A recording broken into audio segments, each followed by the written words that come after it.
हो गया।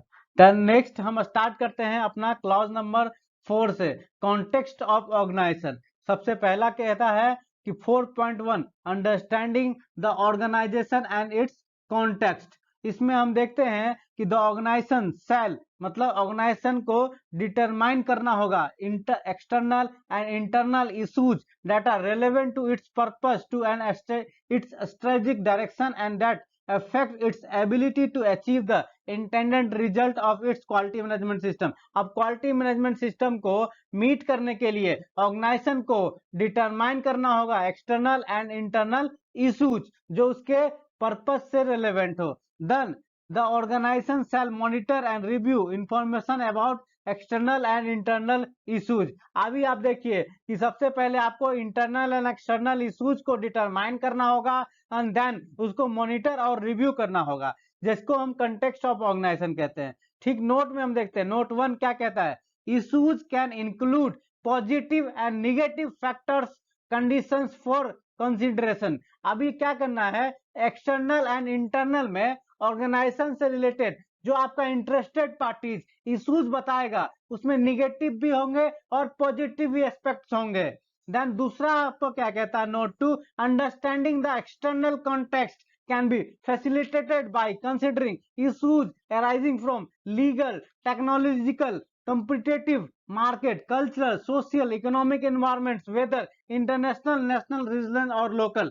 अभी आप बोलता है कि आपका जो अंडरस्टैंडिंग करेंगे एक्सटर्नल कॉन्टेक्स्ट और इंटरनल कॉन्टेक्स्ट जो करेंगे उन दोनों के जो एस्पेक्ट्स होंगे, एक्सटर्नल कॉन्टेक्स्ट में लीगल भी होगा, टेक्नोलॉजिकल भी होगा, कॉम्पिटिटिव होगा, मार्केटिंग भी होगा, कल्चर का भी होगा, सोशल का भी होगा, इकोनॉमिक इन्वायरमेंट सबका होगा। देन उसी तरीके से नोट 3 में आप जब इंटरनल कॉन्टेक्स्ट आप फैसिलिटेट करेंगे देन उसमें कंसीडर करेंगे इश्यूज कौन कौन से, related to values, culture, knowledge, performance of the organization. अब ऑर्गेनाइजेशन के नॉलेज, कल्चर और परफॉर्मेंस के सारे इंटरनल इश्यूज को आप कॉन्टेक्स्ट में लिखेंगे। देन नेक्स्ट पॉइंट है हमारा 4.2 understanding the needs and expectations of interested parties. इसमें क्या कहता है, ड्यू टू देयर इफेक्ट और potential effect on the organization ability to consistently provide products and services that meet customer and applicable statutory and regulatory requirements the organization shall determine. अब organization क्या determine करता है कि needs and expectation of interested parties जो होगा उसमें अपने organization को डिटरमाइन करना पड़ेगा the interested parties that are relevant to the quality management system. Quality management system के जितने भी एस्पेक्ट्स हैं उस रिलेटेड सारे इंटरेस्टेड पार्टीज को आपको आइडेंटिफाई करना पड़ेगा, डिटरमाइन करना पड़ेगा। जैसे कि यदि क्वालिटी मैनेजमेंट सिस्टम हमारे कंपनी के सारे प्रोसेसेस पे अप्लाई होता है, चाहे वो स्वीपर हो, चाहे आपका सप्लायर हो, चाहे आपका सर्विस प्रोवाइडर हो, चाहे एमसी मेंटेनेंस प्रोवाइडर हो, आपका इलेक्ट्रीशियन हो, आपका प्रोडक्शन में काम करने वाला आदमी हो, या आपके क्वालिटी में काम करने वाला आदमी हो, या आपके इंजीनियरिंग में काम करने वाला आदमी हो, और प्रोसेसेस हो, सारे के ऊपर सारे लोग इंटरेस्टेड पार्टीज हैं। The requirement of this interested parties that are relevant to the quality management system. जो जो रिक्वायरमेंट होगा इंटरेस्टेड पार्टीज का वो क्वालिटी मैनेजमेंट सिस्टम से रेलेवेंट होना चाहिए। The organization shall monitor and review information about the interested parties and their relevant requirement। अब interested parties जो है और उनके relevant requirement है, interested parties हैं और उनके relevant requirement है, उसको आपको क्या करना पड़ेगा, ऑर्गेनाइजेशन को मॉनिटर करना पड़ेगा और रिव्यू करना पड़ेगा। नेक्स्ट चीज हम देखते हैं, determine the scope of the quality management system. Organization shall determine the boundaries. Organization का क्या करना पड़ेगा, बाउंड्री डिसाइड करना पड़ेगा। Applicability of the quality management system, quality management system से रिलेटेड बाउंड्री डिसाइड करने पड़ेंगे। System to establish this scope when determining the scope the organization shall consider. जब हम ऑर्गेनाइजेशन के स्कोप को डिटरमाइन करेंगे उस समय हम क्या कंसीडर करेंगे, the external and internal issues referred in 4.1 4.2। जो आपने 4.1 में हमने इंटरनल एक्सटर्नल इश्यूज आइडेंटिफाई किया था, 4.2 में हमने नीड्स एंड एक्सपेक्टेशंस आइडेंटिफाई किया था, उस सब को देखते हुए हम अपने प्लांट के ऑर्गेनाइजेशन के बाउंड्री को डिसाइन करेंगे। द बोलता है the organization shall apply all requirements of its international standard if they are applicable within the determined scope. इस स्टैंडर्ड के जितने भी रिक्वायरमेंट्स हैं वो सारे के सारे आपके यहाँ अप्लीकेबल करने पड़ेंगे यदि रिक्वायर्ड है तो. The determined scope of its quality management system, the scope of the organization quality management system shall be available and maintained as documented information. मतलब कि जो स्कोप है इस क्वालिटी मैनेजमेंट सिस्टम का उसको डॉक्यूमेंटेड इंफॉर्मेशन की तरह आपको मेंटेन करना पड़ेगा, आपको उसको कंट्रोल करना पड़ेगा. देन बोलता है the scope shall state that the type of product and services covered and provide justification for any requirement of this international standard that are organization determine is not to applicable to the scope of its quality management system. अभी क्या बोलता है कि organisation को अभी अपने product और services से रिलेटेड जो भी जस्टिफिकेशन होगा वो रिक्वायरमेंट होगी वो इंटरनेशनल स्टैंडर्ड के अकॉर्डिंग उसको भी डिटरमाइन करना पड़ेगा और उसको भी अप्लीकेबल करना पड़ेगा हमारे स्कोप में. Conformity to this international standard may only be claimed if requirement determined as not being applicable do not affect the organization ability or responsibility to ensure that the conformity of its product and services and the enhancement of the customer satisfaction. The next point है हमारा 4.3.1 determining the scope of the quality management system.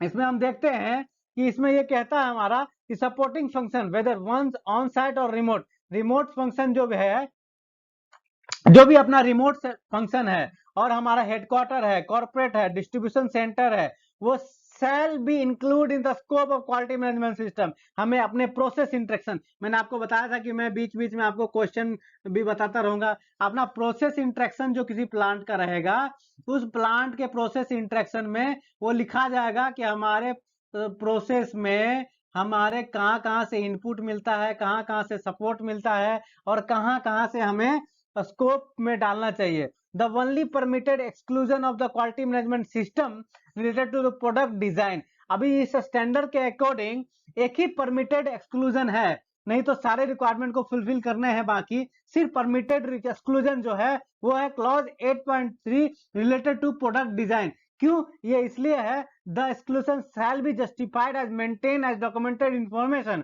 अब इस exclusion को हम अपने documented information में maintain करेंगे और जस्टिफाइड करेंगे तभी ये अप्लीकेबल होगा. और ये भी क्यों हमें एक एक्सक्लूजन दिया हुआ है, परमिटेड एक्सक्लूजन इसलिए है क्योंकि किसी सप्लायर के कस्टमर डिजाइन अप्रूवल करती है.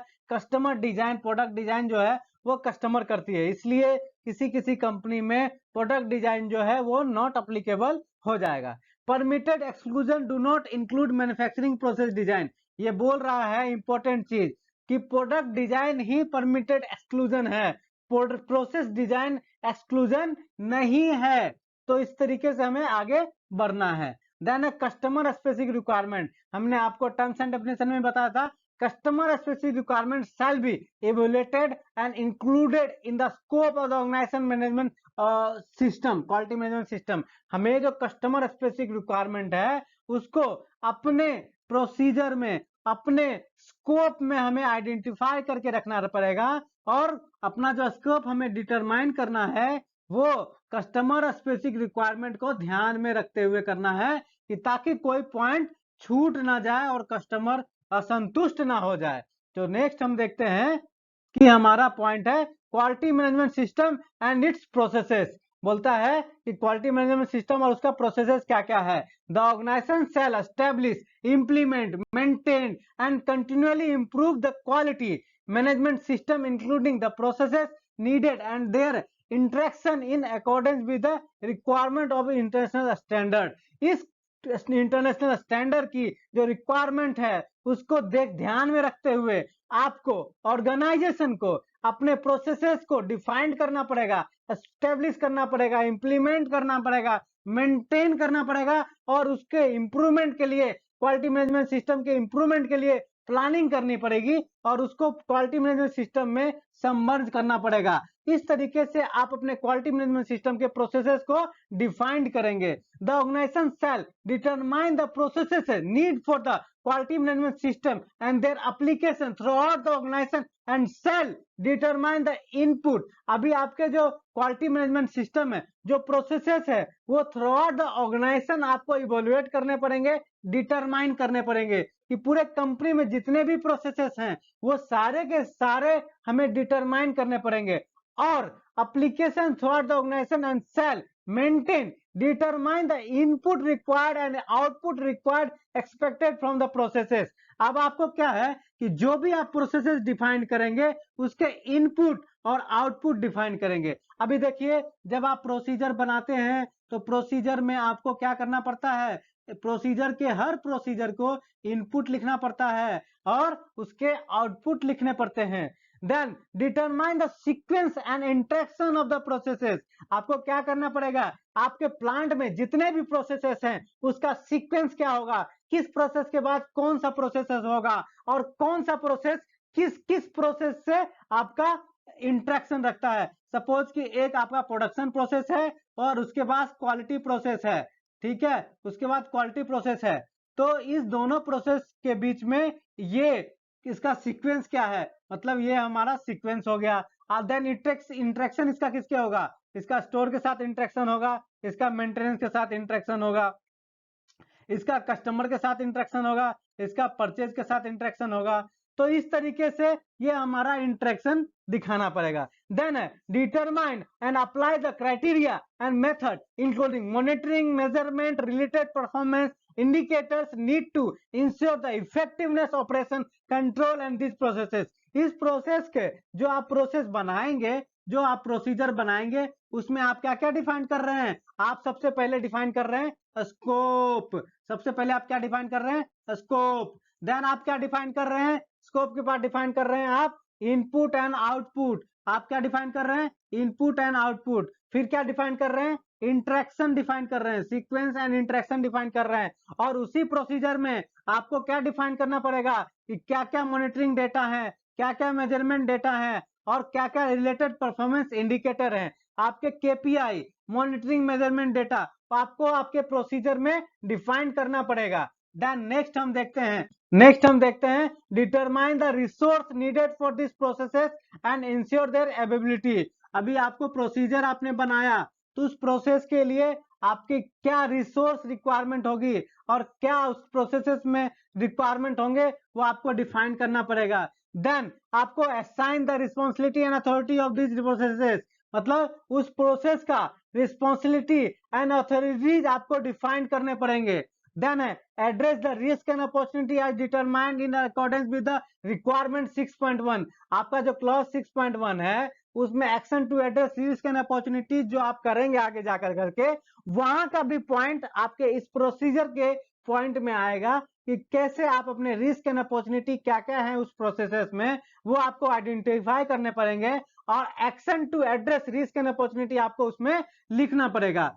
ठीक है, देन नेक्स्ट पॉइंट है हमारा evaluate these processes and implement any changes needed to ensure that these processes achieve their intended result। अब आपको ये जो प्रोसेस आपने बनाया इसको आपको टाइम टू टाइम रिव्यू करना पड़ेगा और रिव्यू करने के बाद जो उसमें चेंजेस होंगे उसको इंप्लीमेंट करने पड़ेंगे। देन नेक्स्ट पॉइंट क्या कहता है, improve the process and the quality management system. आपको क्या करना पड़ेगा, अपने प्रोसेस को रिव्यू करना पड़ेगा, कोहेरेंस करना पड़ेगा और अपने प्रोसेस को, अपने प्रोसीजर को इंप्रूव करना पड़ेगा ताकि वो क्वालिटी मैनेजमेंट सिस्टम के इंटेंडेड टारगेट को मीट कर पाए। देन नेक्स्ट क्लॉज है हमारा 4.1.1.1 conformance of the product and processes.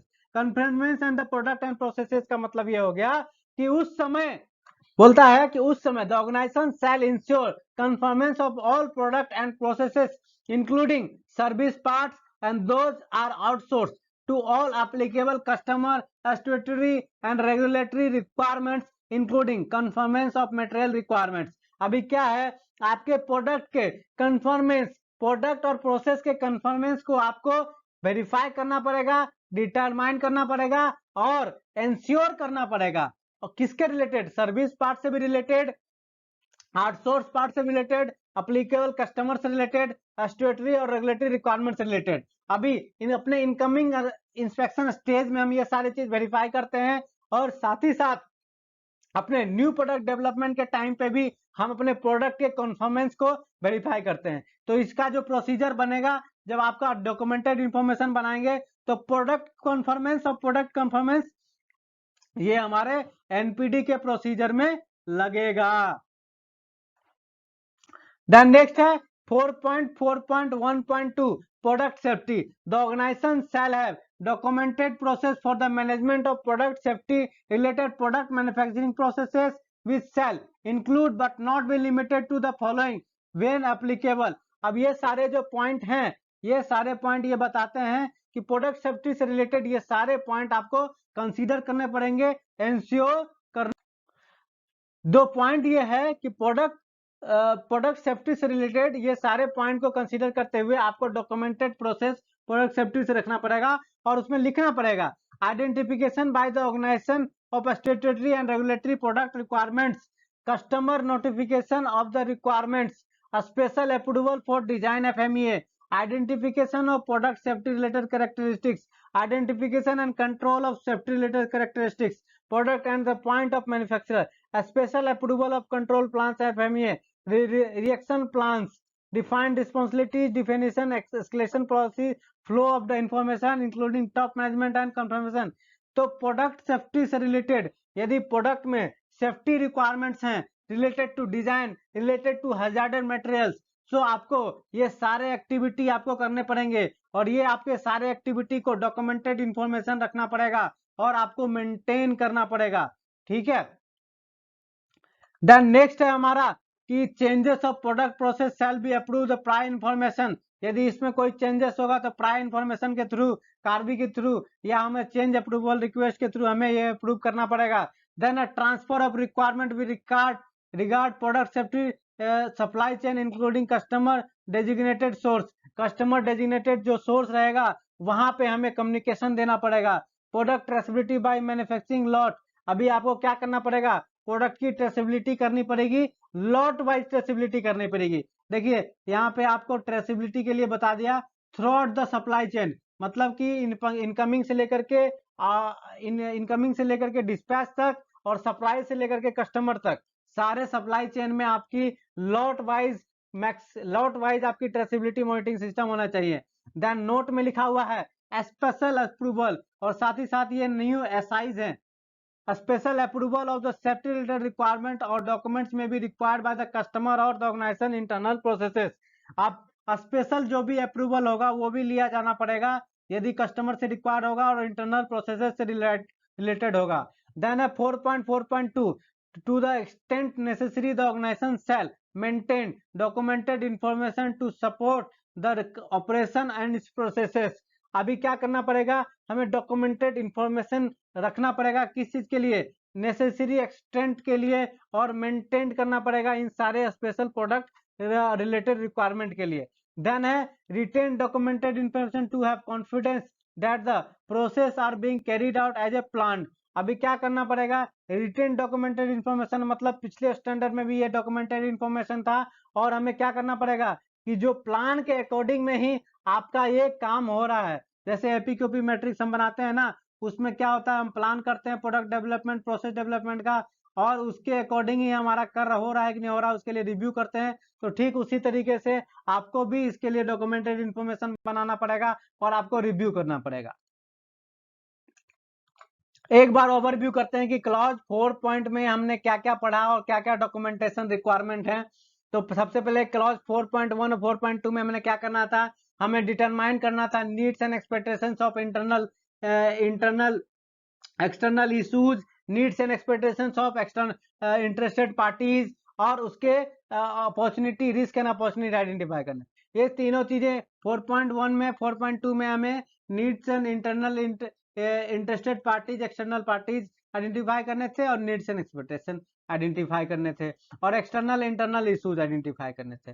Then next है 4.3 में हमें क्या आइडेंटिफाई करना था, हमें प्रोसीजर के लिए अपने स्कोप आइडेंटिफाई करना था, और उसका प्रोसेस इंस्ट्रक्शन लिखना था, और उसका प्रोसेस का स्कोप लिखना था, और उसके प्रोसेस के स्कोप के लिए एक प्रोसेस ओनर डिफाइन करना था और प्रोसीजर डिफाइन करते समय कस्टमर स्पेसिफिक रिक्वायरमेंट को उसके लिए कंसीडर करना था और साथ ही उसके मॉनिटरिंग और मेजरमेंट के सारे पॉइंट्स को लिखने थे।